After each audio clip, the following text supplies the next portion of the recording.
আসসালামু আলাইকুম। আশা করি সবাই ভালো আছেন। আজকে মাইক্রোসফট এক্সেলের কাজ শেখানোর আগে কিছু কথা বলে নিই। যেহেতু আজকে প্রথম পর্ব।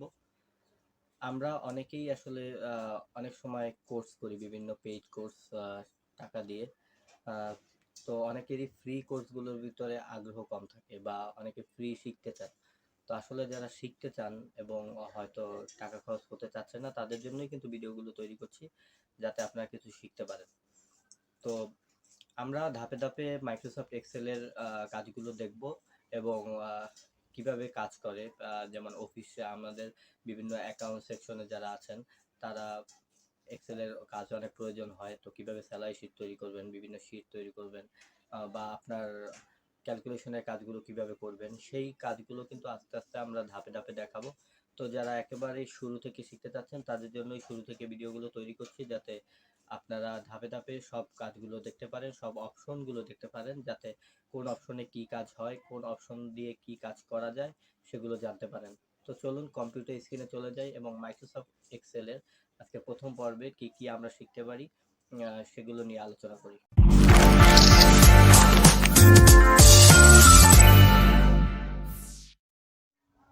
আসসালামু আলাইকুম বন্ধুরা। তো আজকে আমরা এক্সেলের কাজ শিখবো, এক্সেলের কাজ শিখবো। মাইক্রোসফট ওয়ার্ড এর কাজ শেষ হওয়ার পর আমরা এক্সেলের প্রোগ্রামটা শুরু করেছি, যাতে আপনারা এক্সেলের কাজগুলো শিখতে পারেন। অনেকে পেইড কোর্স করেন, তো সেক্ষেত্রে অনেকের সম্ভব হয় না পেইড কোর্সগুলো করার, কারণ অনেক কোর্সগুলোই বেশি ব্যয়বহুল হয় বা টাকার জন্য আমরা অনেকে শিখতে চাই না। তো সেক্ষেত্রে আজকে আমরা ফ্রি কোর্স চালু করেছি, যাতে আপনারা মাইক্রোসফট এক্সেলের কাজগুলো সুন্দরভাবে শিখতে পারেন।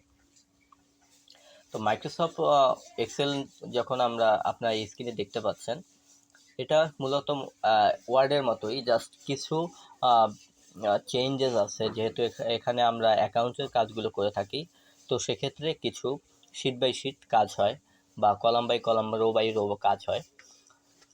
কিছু কাজ আছে মাইক্রোসফট ওয়ার্ডের সাথে খুবই কমন। তো প্রথমে আপনারা হোম বাটনের যে মেনুতে যে অপশনগুলো দেখতে পাচ্ছেন, যেমন ফন্টের অপশন, এখান থেকে বিভিন্ন ফন্ট চুজ করে নিতে পারবেন। এরপর আছে বোল্ড অপশন, যেটা আমরা মাইক্রোসফট ওয়ার্ডে দেখেছি। যারা মাইক্রোসফট ওয়ার্ড দেখেছেন তারা এটা বুঝতে পারবেন। এটা হলো ইটালিক অপশন। আমরা লেখাটা একটু বাঁকা করে নিতে চাচ্ছি, ইটালিক করে নিতে চাচ্ছি। এটা হলো আন্ডারলাইন। কোনো লেখার নিচে যদি আন্ডারলাইন দিতে চাই, তাহলে সেইটা জন্য আন্ডারলাইনটা প্রয়োজন পড়ে।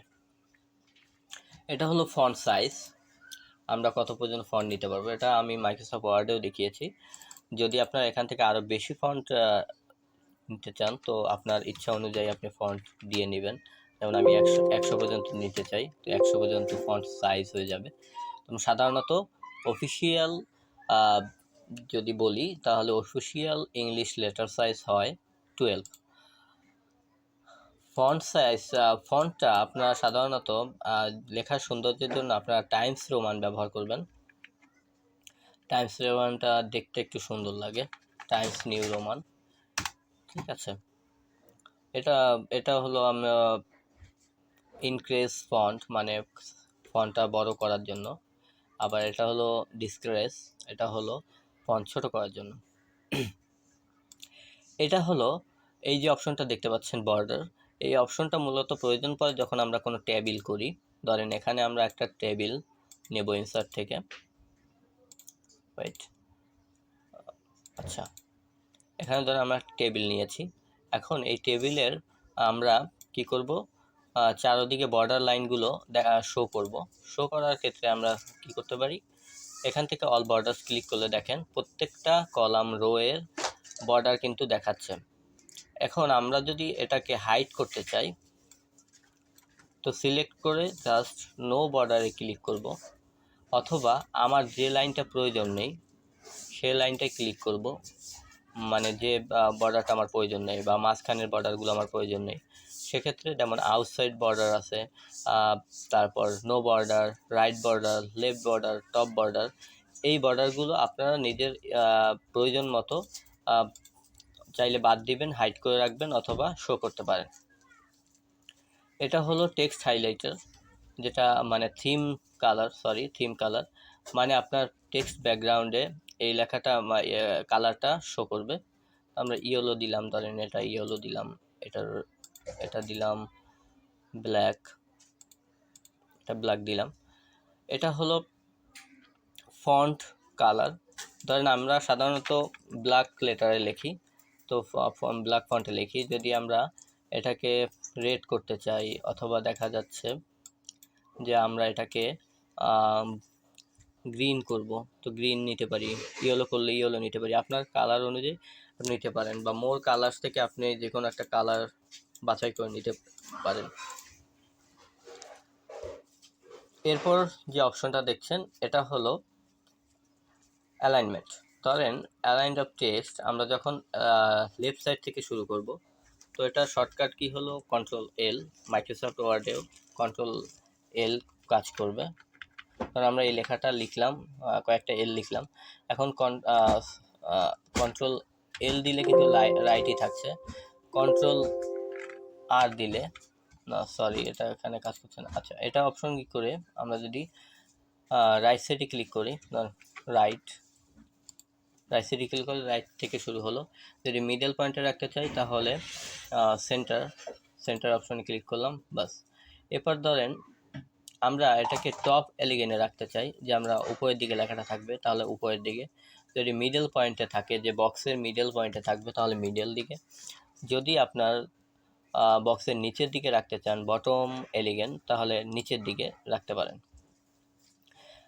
মাইক্রোসফট এক্সেলের আরেকটা সুন্দর অপশন হলো ওরিয়েন্টেশন অপশন, যেটাকে আমরা মাইক্রোসফট ওয়ার্ডে সাধারণত আমরা পাই না মেনুতে, অপশন থেকে নিয়ে আসতে হয় অন্যভাবে। তো এটা হলো অ্যাঙ্গেল কাউন্টার ক্লোক ওয়াইজ। যেমন ধরেন লেখাটা একটু বাঁকা হবে, মানে এখানে যে স্টাইলগুলো শো করছে সেই স্টাইলগুলোই লেখাটা শুরু হবে। বা এই একটা আছে রোটেট টেক্সট ডাউন, বা রোটেট টেক্সট ভার্টিক্যাল টেক্সট। তো এভাবে আপনার ইচ্ছে মতো বা প্রয়োজন মতো আপনারা এটা করে নিতে পারেন। আচ্ছা, এটাকে সেভ দরকার নেই। আনডু করার জন্য, যে আমরা পিছনে ব্যাক দেওয়ার জন্য আনডু অপশনে ক্লিক করতে পারি। তো এই হলো আপনার ওয়ার্ডের সাথে কিছু সামঞ্জস্যতা, মানে ওয়ার্ডের কিছু বিষয় এখানে সেম টু সেম আছে। এটাও আছে ডিসক্রিস ইন্ডেন্ট অ্যান্ড ইনক্রিজ ইন্ডেন্ট। এটা হলো আপনারা ধরেন একটা লেখা লিখলেন, যেমন আমি হ্যালো লিখলাম, হ্যালো লিখলে দেখেন কম্পিউটার স্ক্রিনটা একটু ঠিক আছে, আমি একটু জুম করে নিলে ওকে। আচ্ছা, এখানে আমরা ধরেন হ্যালো লিখলাম। এখন এখানে যদি আমি লেখাটা লেফট সাইড বা রাইট সাইডে করতে চাই, তাহলে কিন্তু এই অপশনগুলো আমার দরকার পড়বে। যেমন আমি যদি এখন রাইটে নিচ্ছি, এটা যদি আবার লেফটে নিতে চাই, তো লেফটে ক্লিক করব, বাস। ঠিক আছে, এই হলো আজকের মতো এক্সেলের কাজ কিছু দেখালাম। এটাকে আপনারা কন্ট্রোল ক্লিক করে রেখে তারপর যদি মাউসের স্ক্রল বারটা উপর ডাউন করেন, তাহলে কিন্তু এটা জুম আউট এবং জুম ইন হবে। ঠিক আছে, মাইক্রোসফট ওয়ার্ডের মতোই এটাও আপনার 10% পর্যন্ত জুম আউট হবে, এবং 500 সম্ভবত, হ্যাঁ 400 পর্যন্ত এটা জুম ইন হবে, মানে জুম বাড়বে। আচ্ছা, তো আজ এ পর্যন্তই। পরবর্তীতে আমরা অন্য অপশনগুলো দেখাবো, এবং হোমের যে কাজগুলো আছে সেগুলো দেখাবো, এবং কোর্স শেষ হওয়ার পরে আমরা কীভাবে আপনার স্যালারি শিট তৈরি করবেন, কীভাবে বিভিন্ন ইকুয়েশন করবেন বা চার্টের কাজ করবেন, সেগুলো দেখানোর চেষ্টা করব। তো আশা করি সবার ভালো লেগেছে, এবং ভালো লাগলে অবশ্যই চ্যানেলটি সাবস্ক্রাইব করতে ভুলবেন না, কারণ সুন্দর সুন্দর ভিডিও শেখার জন্য ভিডিও দেই বলেই কিন্তু আপনাদের উপকারের জন্য ভিডিওগুলো দেই, যাতে আপনারা কিছু শিখতে পারেন। ধন্যবাদ, সুস্থ থাকবেন, ভালো থাকবেন।